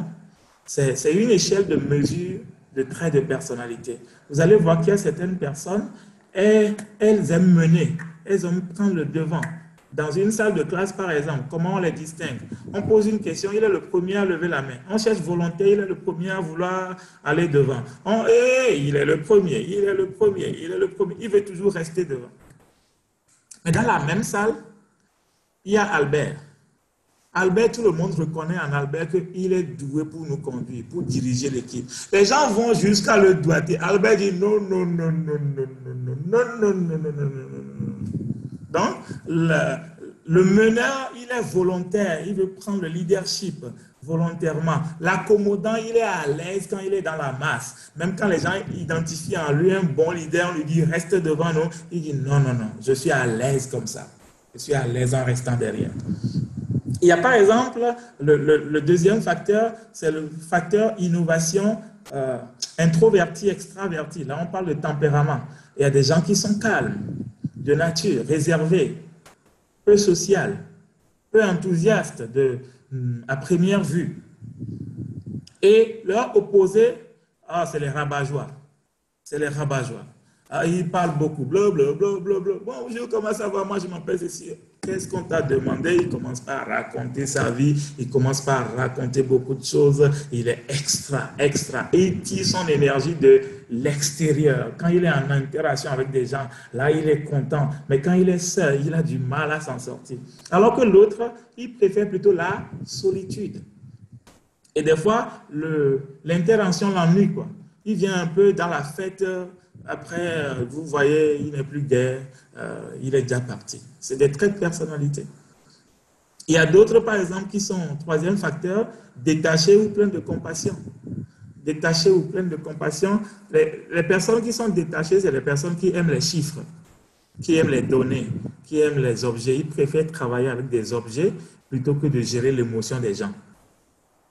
Mais les personnes qui sont remplies de compassion, c'est celles qui sont douées pour faire, par exemple, un travail infirmière. Oh, comment ça va ce matin? Comment tu as dormi? Beaucoup de compassion. Oh, on va te faire une petite piqûre, hein. Ça ne va pas te faire mal. Oh, juste un peu, ça va passer maintenant. Et elle engage une conversation rapidement. Elle a mis les choses et puis c'est passé rapidement. Elle sait gérer l'émotion des gens. La plaie est là, elle n'a pas de problème. Mais l'autre n'arrive même pas à voir le sang, à voir la plaie, à s'en approcher, détacher. Il y a celle-là qui veut rester au comptoir, en train de régler le problème de tout le monde. Il y a l'autre qui veut rester seul dans son bureau, avec son ordinateur, en train de faire des graphiques, de faire des rapports. Après, il va envoyer, mais il ne veut pas trop rester à la clientèle, etc. À cause de sa personnalité. Il y a des personnes non structurées et des personnes très consciencieuses. Les personnes non structurées, pour eux, la vie, il ne faut pas trop se gêner à ranger les choses. De toutes les façons, c'est le dépotoir qui va continuer. Alors que celle qui est consciencieuse, tout est à sa place quand tu rentres chez lui. Tout est nickel, mis à sa place. J'avais dit un jour à ma maman, je peux entrer chez moi à minuit sans allumer la lumière, mais tout ce que je veux prendre dans ma chambre, je peux prendre ça. Mais il y a d'autres, ils sont plus à l'aise à laisser les choses moins organisées. Ils sont stressés par l'organisation trop stricte. Trop stricte. Quand tu lui dis, par exemple, allons à Paris. Oh oui, oui, allons à Paris, il n'y a pas de problème, allons à Paris. Le non structuré, hein, il va commencer par se mettre en route vers Paris avant de te demander, mais on va faire quoi à Paris? Alors que le consciencieux, tu lui dis, allons à Paris. Pourquoi? Quoi faire? Est-ce que c'est maintenant? Pourquoi moi? Il va te poser 1001 questions avant de savoir s'il va te dire oui ou bien s'il va te dire non. Mais le non structuré, ok, il n'y a pas de problème. Allons à Paris, allons à Paris, allons à Paris, on va à Paris. Et c'est sur la route de Paris qu'il va... Ah, je n'ai pas fermé ma porte. C'est ça un peu. Lui, dans sa tête, là, non, c'est le présent, quoi. C'est la vie, juste ici. Les pensées, qu'est-ce que j'ai prévu faire? Non, c'est pas trop son problème. Il y a l'autre facteur, le cinquième, il y a ceux qui sont prudents et ceux qui sont aventureux. Là, le prudent pense que la terre, là, peut s'effondrer à tout moment. Hein. Le prudent pense qu'il y a un lion sur la voie qui va nous attraper. Donc, il faut tout prévoir. Il faut prévoir si le lion surgissait, qu'est-ce qu'on va prendre pour se défendre contre le lion. Trop prudent des fois. Mais la prudence, c'est une bonne chose en soi. Mais il y a l'aventureux qui est tête brûlée, quoi. On y va seulement, on y va seulement. Il y aura problème, il n'y a pas de problème. Allons-y seulement. Si le problème vient, on va trouver solution. La solution aussi va venir avec le problème. Il a confiance en cette capacité à trouver les solutions au fur et à mesure que les problèmes vont germer. Donc, lui, il n'est pas enfermé dans les calculs de prudence, de ceci ou de cela. Il n'y a pas de problème. Il n'y a pas de problème. Pour lui, on va se défendre d'une manière ou d'une autre. Et ils font seulement. Ils font sans trop calculer. Sans trop calculer. Allons-y, allons-y, allons-y, aventureux. Et le dernier facteur de personnalité, c'est ceux qui sont conventionnels opposés à ceux qui sont innovateurs. Le conventionnel dit, c'est comme ça qu'on faisait depuis. C'est comme ça qu'on va continuer par faire. L'innovateur vient chez toi, c'est ce qui est mal rangé qu'il va observer tout de suite. C'est là où il y a une petite chose qui n'est pas bien placée là. L'erreur, c'est ça que lui va voir rapidement. Amène-le dans l'auditorium. La chaise qui n'est pas alignée sur les autres chaises là, c'est ça qu'il va voir tout de suite. Il voit vite les erreurs, il voit vite ce qui n'est pas bien placé. Ah, ça, c'est comme ça, sort du lot pour venir lui parler. Alors que toi, tu regardais ailleurs, lui, ah là, non. Un peu ça. Mais c'est cette faculté qui l'amène à être insatisfait quand il y a les moindres détails qui ne sont pas bien ficelés. Et ça va le pousser à chercher des solutions pour tout ce qui n'est pas bien ficelé. Et il est très utile aussi. Donc voilà les 6 facteurs dans chaque antipode. Donc on parlera de facteurs accommodants meneurs, facteurs introvertis extravertis, facteurs détachés pleins de compassion, facteurs non structurés consciencieux, facteurs prudence, aventure, facteurs conventionnels innovateurs. Donc selon la manière dont Dieu nous a conçus, il peut y avoir des dominances dans certains facteurs. On peut avoir un score très élevé dans certains facteurs. Comme vous voyez ici, le graphique que je montre là, c'est pour une personne donnée.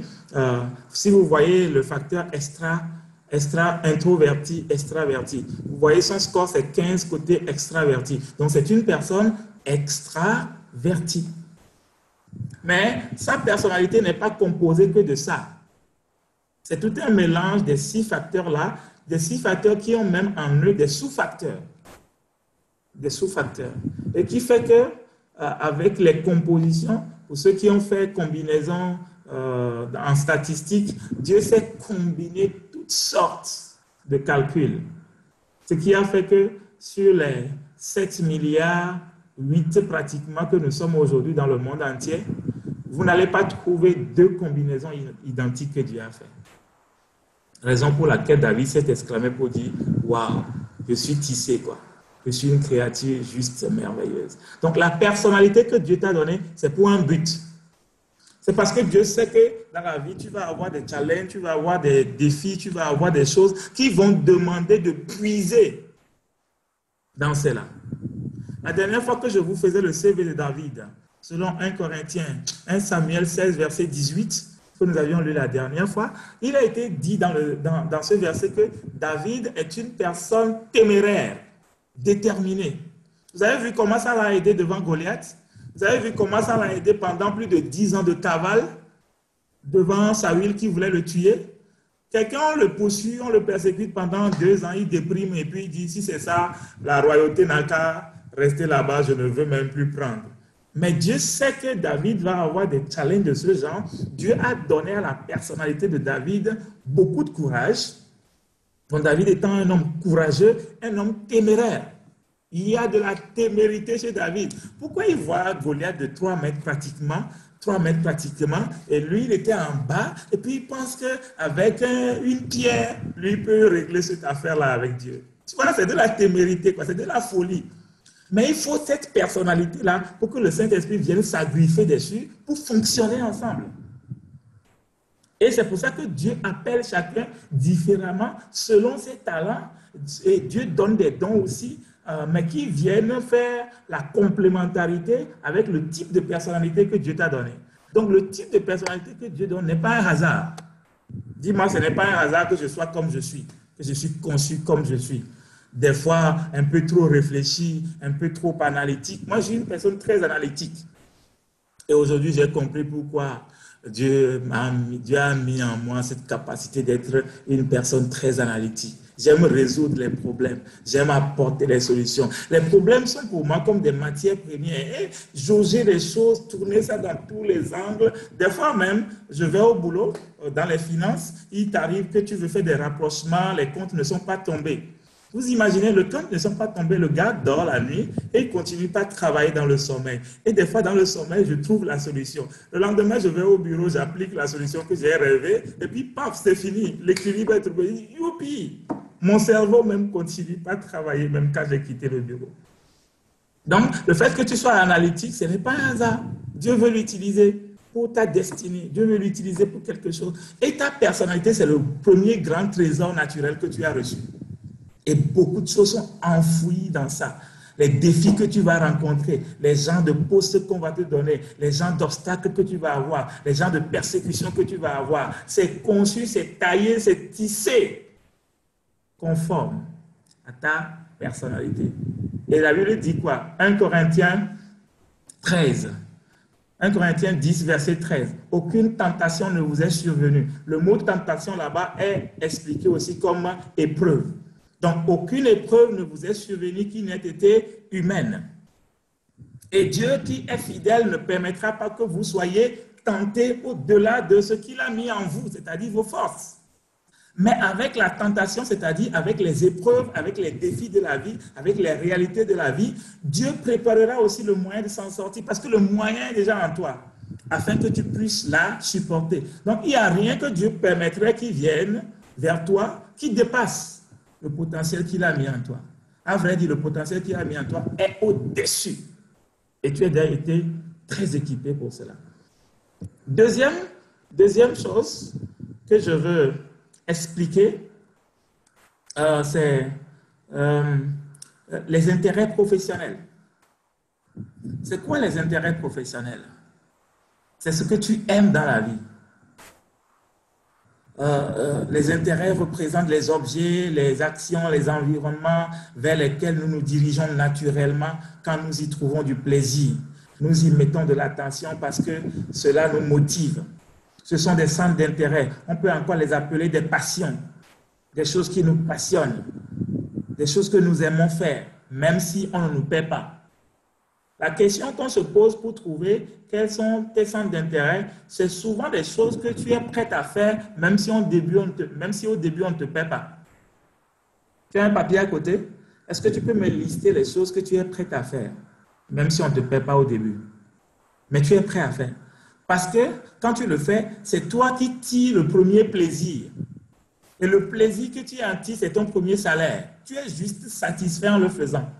Tu es juste fier en le faisant. Tu es juste content en le faisant. Et ça te nourrit, ça te comble en le faisant. Je connais des gens, quand ils prennent des gens pour les enseigner, après les avoir enseignés, oh, lui-même, il est fier. Il est fatigué, mais il se sent comblé. Il croit qu'il a fait quelque chose aujourd'hui. Normalement, le travail que nous devons faire doit nous passionner de cette manière, afin que le salaire ne soit pas la seule motivation pour nous, mais que la première motivation soit le plaisir que nous tirons en servant. C'est pour cela que Dieu nous a donné des passions et des centres d'intérêt. On les appelle encore des intérêts vocationnels. Normalement, le métier que nous devons faire doit être une vocation. Vous avez déjà vu, parmi les profs que vous avez eus à l'école, il y a des profs qui étaient venus dans l'enseignement par vocation. Mais il y a aussi des profs qui étaient venus, je ne sais pas par quelle motivation. Et les deux se distinguent. Hein? Les deux se distinguent. Les profs venus par vocation, on les connaît. Vous avez le même exemple dans le domaine médical.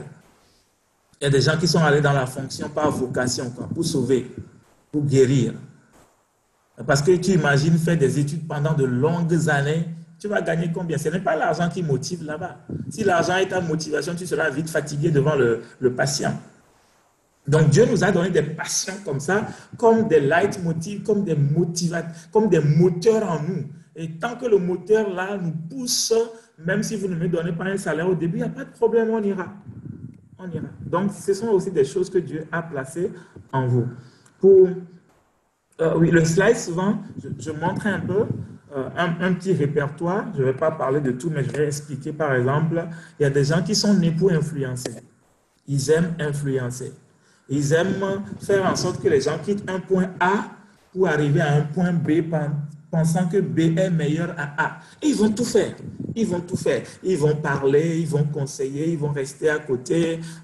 Mais l'essentiel, c'est que les gens quittent quelque part pour aller à quelque part.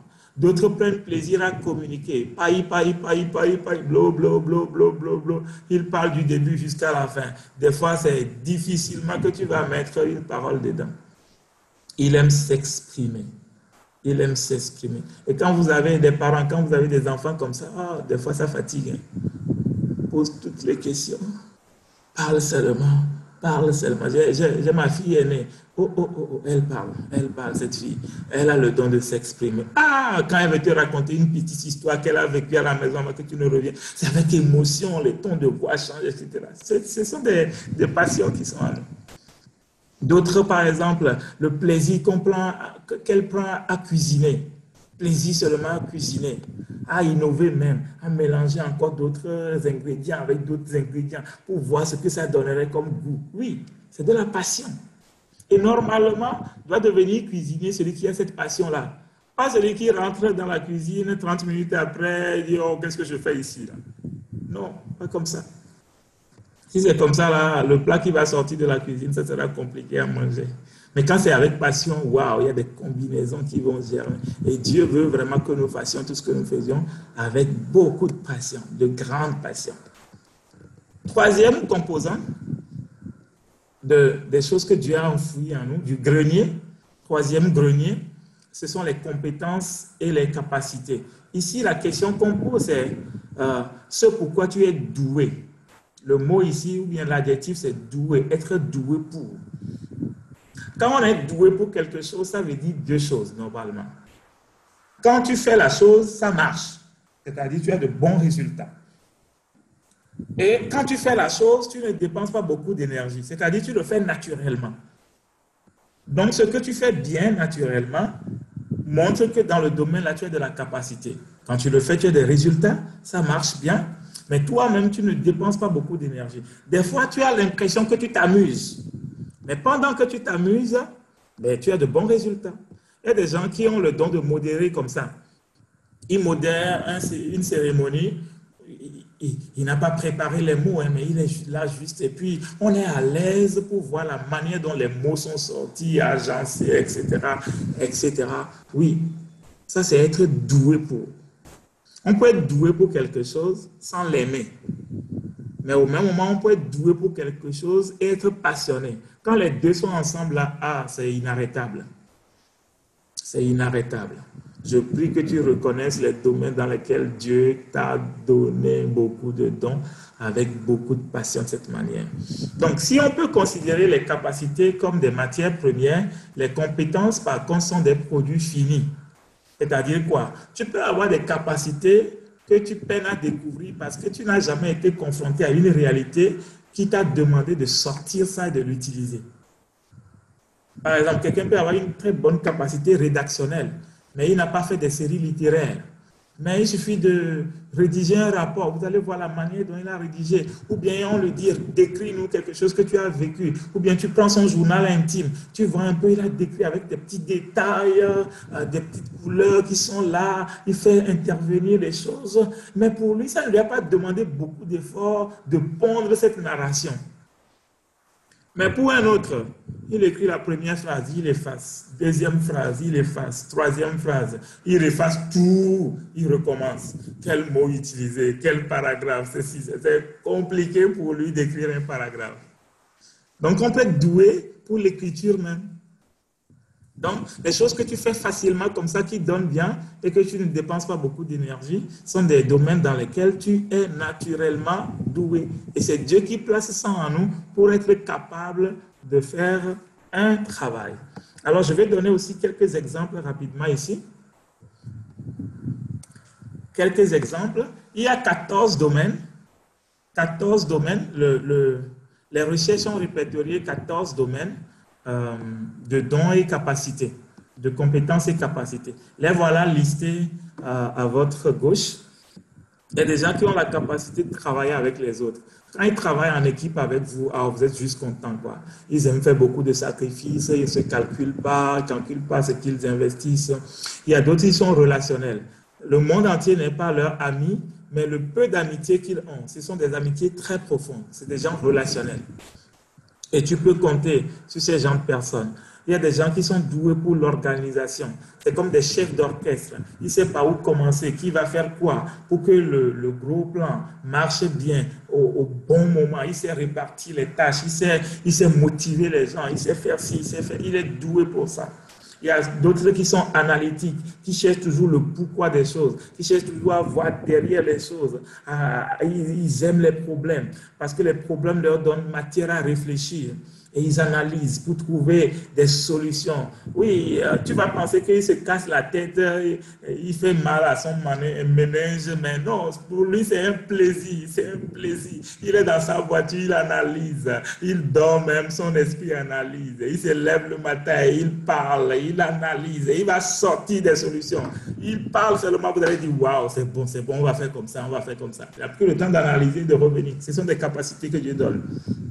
Il y a d'autres qui ont des capacités interculturelles, c'est-à-dire les gens d'autres nationalités, d'autres langues, aller en contact avec eux, bosser avec eux, travailler avec eux ne les dérange pas, quoi. Il aime plutôt aller découvrir d'autres cultures, découvrir d'autres langues, manger d'autres choses.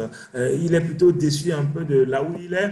Il a envie d'explorer le monde entier, ce que les autres font que lui n'a pas encore touché. Il y a d'autres aussi qui ont la capacité de gérer. D'autres, comme je l'ai dit, ont la capacité de l'écriture. D'autres sont vraiment des admins, quoi. Toutes les machines de bureau, ils savent l'utiliser. Quand il y a bourrage, quand il y a bourrage, il doit aller appeler l'informaticien pour venir débloquer l'imprimante. Mais il y a un autre, il y a bourrage, non, il n'y a pas de problème. Bourrage, non, c'est comme ça se fait. Rapidement, il a résolu ce problème. Il y en a qui sont athlétiques, qui sont sportifs. Il y en a qui sont matheux, il y en a qui sont mécaniques. J'explique un peu ceux qui sont mécaniques. Ceux qui sont mécaniques, c'est ceux qui sont encore très manuels. Mais ils utilisent en fait la combinaison design. Ils ont une image dans leur esprit et les mains viennent en combinaison avec cette image. Et ils sont très curieux à savoir qu'est-ce qui est derrière la chose. Qu'est-ce qui est la machine à laver est tombée en panne. Pourquoi ça doit être en panne? Pourquoi ça clignote là-bas? Il a envie. Il ouvre ici, il voit. Il ouvre ici, il voit. Il est curieux. Il veut chercher. Il est mécanique. Il est mécanique. Quand les choses tombent en panne, il est le premier à vouloir les réparer. Il a envie de réparer. Ce sont des capacités mécaniques. Il y a d'autres qui aiment le marketing, l'artistique ou le musical pour terminer. Donc voilà un peu, il y a tout un répertoire. Aujourd'hui dans le monde, on a plus de 31 000 métiers.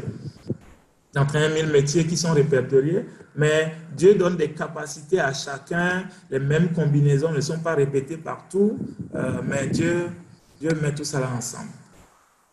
La dernière composante, le dernier grenier, ce sont les valeurs prioritaires. C'est ce qui a de l'importance pour toi dans la vie et dans ton travail. On peut encore appeler ça les fardeaux que Dieu t'a mis à cœur. Il y a certains, quand on parle d'intégrité ou de justice, là, ah là là là, si ce n'est pas intègre, si ce n'est pas juste, si ce n'est pas droit, il ne peut pas travailler là-bas. L'injustice les dérange, grave. Quand l'équité n'est pas là, quand on ne traite pas bien les gens, oh, grave, grave, grave, grave, grave. Quand il y a de la tricherie, ce sont des valeurs que Dieu nous a données pour nous orienter. Il y a quelqu'un, il aime rester dans les quatre murs, costume, cravate. Il y a un autre, il veut plutôt aller au travail, jean, basket, avec un t-shirt et casquette. Il aime plutôt sortir travailler comme ça, alors que l'autre, c'est dans les quatre murs, derrière un ordinateur.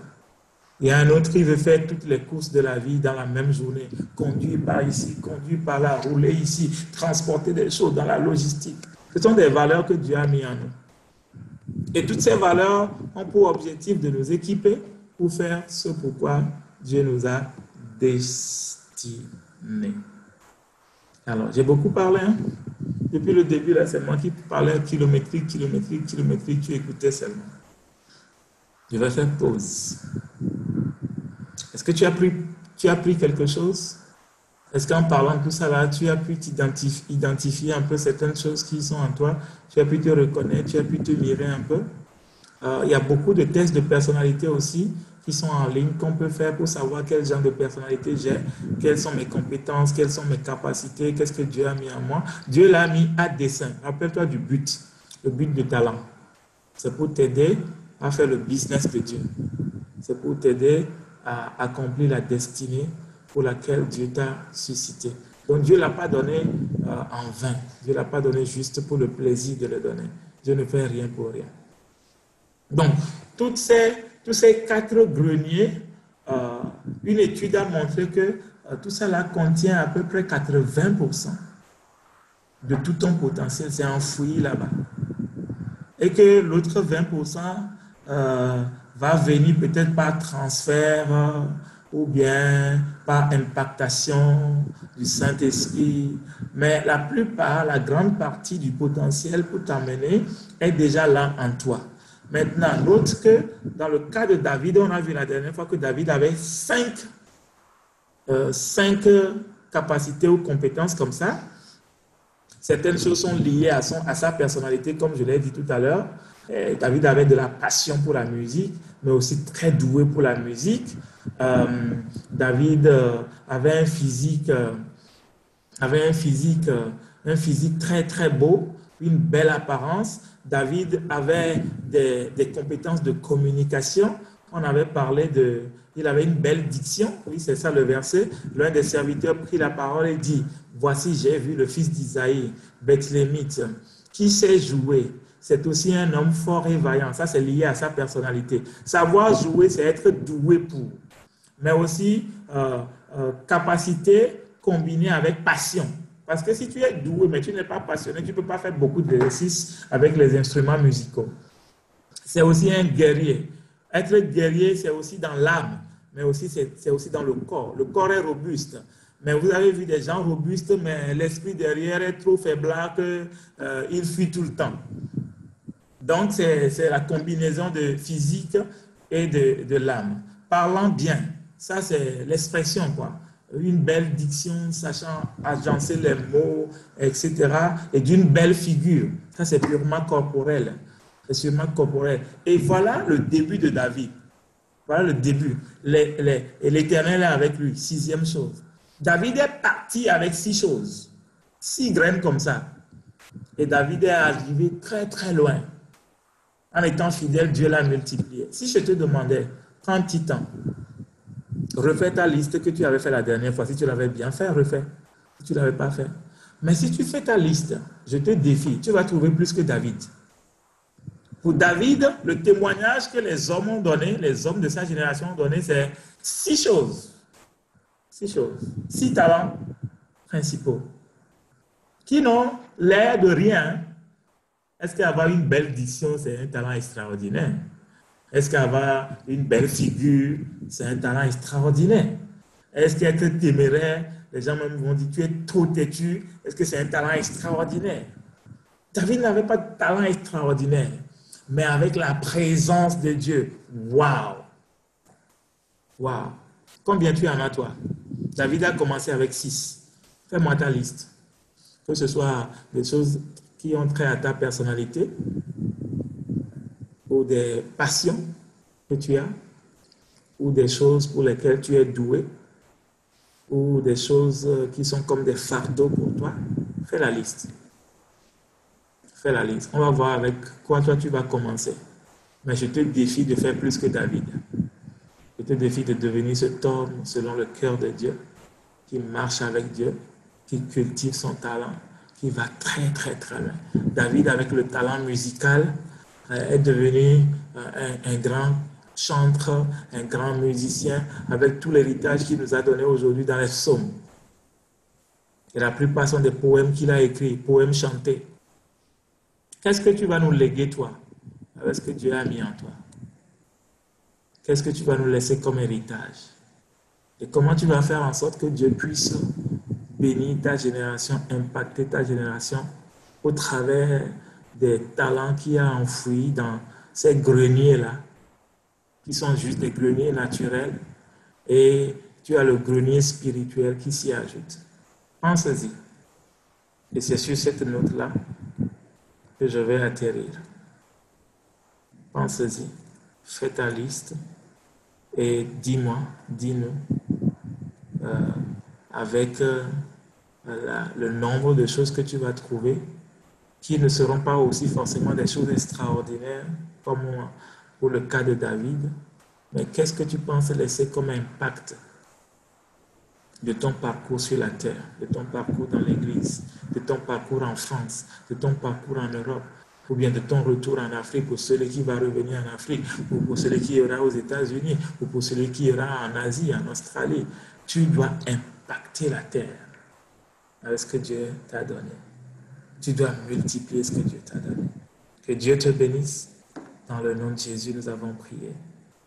Partagez ces moments au nom de Jésus. Amen.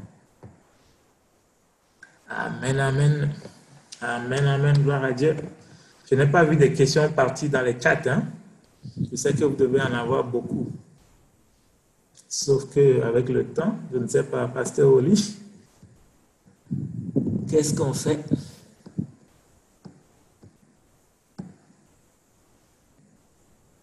Alors, on va faire comme prévu.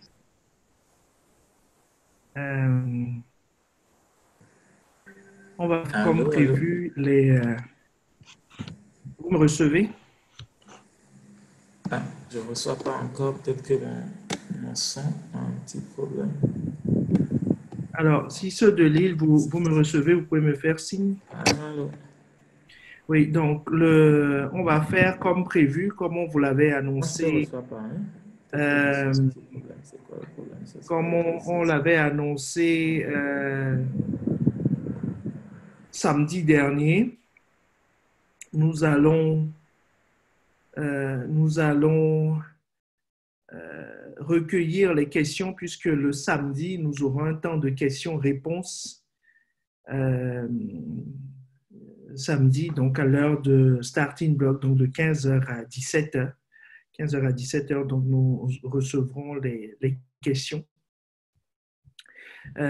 pour pouvoir avancer. Alors, les questions sur aujourd'hui, donc que nous pouvons envoyer, comme d'habitude, par mail à l'adresse qui s'affiche et sur le numéro de téléphone de l'Église. Privilégions le mail, c'est plus simple à traiter, d'accord? Donc, par mail, on peut envoyer nos questions. Il y a des questions qui ont déjà été posées pour lesquelles on n'a pas encore apporté de réponse samedi dernier, parce que certaines réponses, vous les avez eues aujourd'hui, vous les aurez jeudi. Donc jeudi, nous continuerons avec le sujet suivant, qui est comment développer ces talents que Dieu m'a donnés, donc les talents que Dieu m'a donnés. Donc, il est très important que nous puissions faire l'exercice tel que ça nous a été proposé, ça nous a été donné aujourd'hui. Fais ta liste. Reviens sur tes expériences. Prête attention aux témoignages des trois. Ce que Dieu dit, ce que tu te dis, qui doit être en accord avec ce que Dieu dit, et le témoignage des autres. Le témoignage des autres, parce que toute vérité est établie sur la déposition, sur le témoin, sur au moins deux témoignages. Sur au moins deux témoignages. Donc, c'est important. Parce que vous savez, des fois, il y en a qui disent, j'ai un talent dans tel domaine, j'ai découvert un talent. Tu te grattes la tête, tu dis, ah bon? On n'a jamais eu le témoignage de Dieu par rapport à ça. Et toi, tu n'as jamais vu ça. Il n'y a que lui qui en est convaincu. Est-ce que quelqu'un me suit? Ce témoignage est léger, c'est fragile. Alors qu'il a d'autres choses. Hein. C'est-à-dire, tu peux remarquer, toi, c'est plutôt ici. Et Dieu aussi dit la même chose parce qu'il a été déjà une bénédiction dans ce domaine. Mais lui, il ne veut pas. Il préfère son témoignage. Donc, tout ce que la liste, analysons-la sur la base d'au moins deux témoignages. D'accord? Au moins deux témoignages. Faisons la liste, posons des questions. Par la grâce de Dieu, nous essaierons d'y répondre. Enfin, le Saint-Esprit répondra. Donc, j'ai parlé des questions-réponses. L'autre chose qui est importante, c'est que, vous voyez, aujourd'hui, nous sommes comme d'habitude pour nos temps de partage, mais c'est dommage pour ceux qui ne sont pas venus pour la première et la deuxième édition de Starting Block. Parce que vous savez, souvent, quand on parle de talent, on a l'impression que c'est pour les jeunes, c'est pour les demandeurs d'emploi, c'est pour ceux qui se cherchent dans la vie. Dans la parabole des talents, dans Matthieu 25 que nous avons lu, on n'a pas spécifié l'âge des serviteurs. Est-ce que quelqu'un me suit? Ce n'est pas une question d'âge. Ce n'est pas trop tôt ni trop tard. Tant que tu es vivant, tu es dans la période. C'est le temps de fructifier. C'est le temps de fructifier. L'appel d'Abraham ne s'est pas manifesté quand il avait 18 ans. C'est quand il approchait la centaine. Est-ce que quelqu'un me suit? Donc, ça concerne tout le monde. Ça concerne tous les êtres vivants. Voilà, tous les êtres vivants, hommes vivants. Tant que tu es en vie, que tu sois à la retraite ou pas, ça te concerne. Tant que tu es en vie, ce sujet te concerne. Que quelqu'un me dise Amen. Donc, tout le monde est cordialement invité. Des fois même, il faut amener toute la famille. J'espère que derrière chaque connexion, c'est des familles. Chacun va prendre pour lui. Si un petit te dérange, tu dis petit, laisse-moi. Je cherche pour mon talent, cherche pour toi. Est-ce que quelqu'un me suit? Chacun pour soi. Si madame veut te bousculer, dis chérie, on se verra après. Là maintenant, chacun doit développer son talent. Parce qu'il n'y a pas de compte-rendu de groupe. C'est une question individuelle. Donc, nous préparons nos cœurs pour continuer jeudi et samedi, jeudi avec la suite de l'enseignement et samedi avec le temps de questions-réponses. Vous savez, toutes ces choses rentrent dans la préparation du jour qui nous attend. Voilà. Nous voulons prendre le temps maintenant de Alors, il y a une autre information importante que je vais vous donner. Le talk show non pas le talk show, le pasteur Yvan chez vous de demain est a priori annulé. D'accord? Donc, mercredi, le pasteur Yvan chez vous habituel est annulé. Alors, avant de poursuivre les annonces, nous voulons prendre le temps d'accueillir quelqu'un qui nous a rejoint aujourd'hui pour la première fois, donc que personne ne se déconnecte.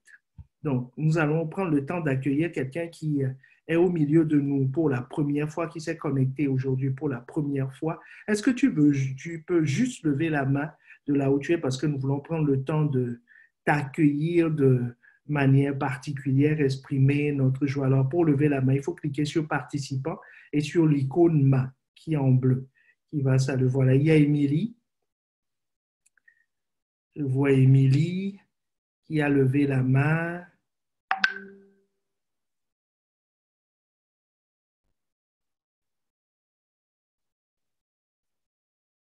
Alors, il y a qui d'autre? Il y a plusieurs personnes. Je vois sept personnes. Est-ce que nous voulons vous appeler tous par vos noms? Donc, nous allons 9 maintenant qui nous rejoignent. Nous voulons prendre le temps de vous honorer encore quelques instants et le temps que les administrateurs nous envoient vos noms parce que nous tenons à vous.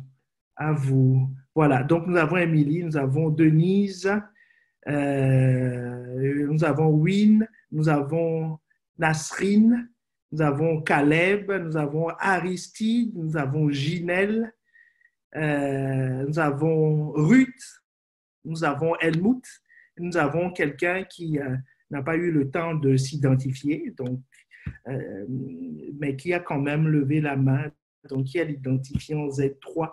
Donc, bien-aimé, tu pourras juste changer et mettre ton nom. Voilà, comme ça, nous pouvons vraiment bénir Dieu pour ta vie.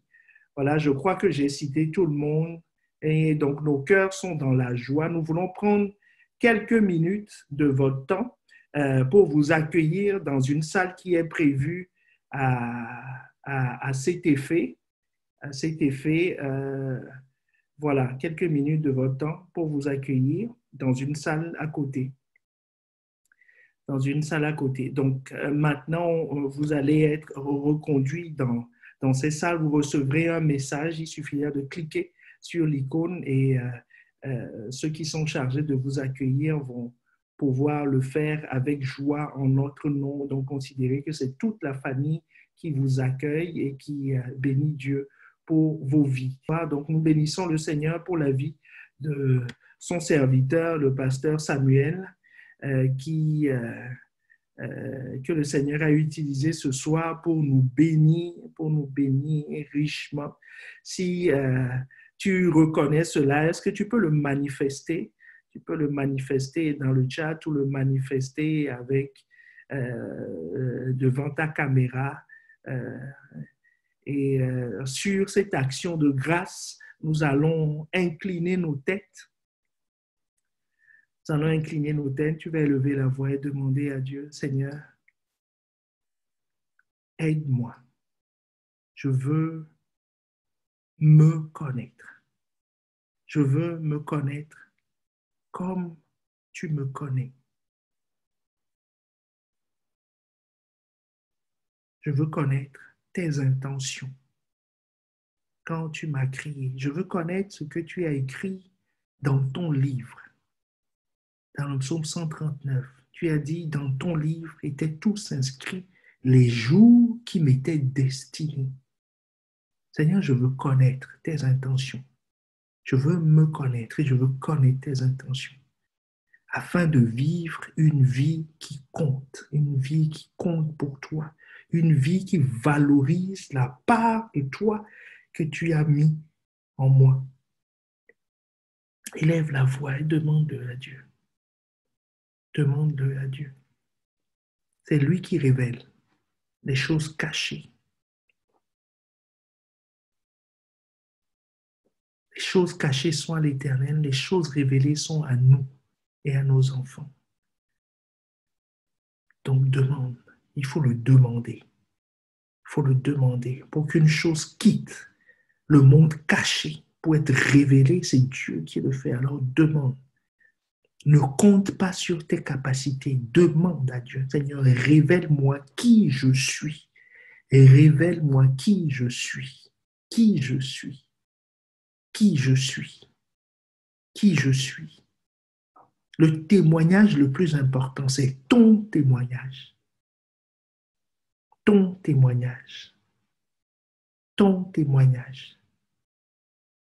Ton témoignage.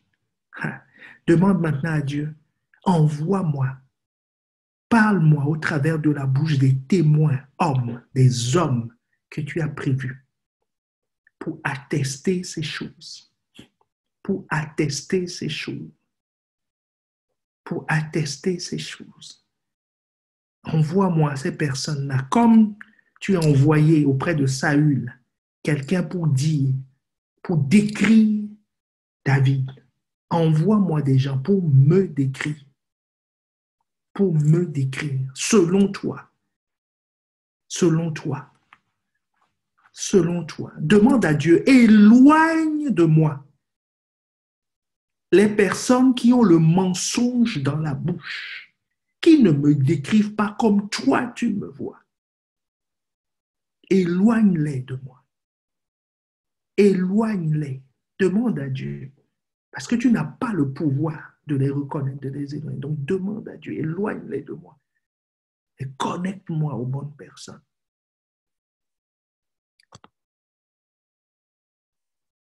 À présent, demande à Dieu. Je veux être humble. Donne-moi l'humilité d'accepter ce que tu m'as donné. De donner un bon témoignage, un témoignage vrai, me concernant.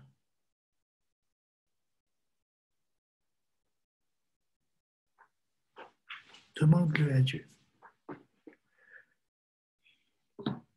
Seigneur, merci pour cette soirée. Merci pour ton serviteur dont tu renouvelles les forces.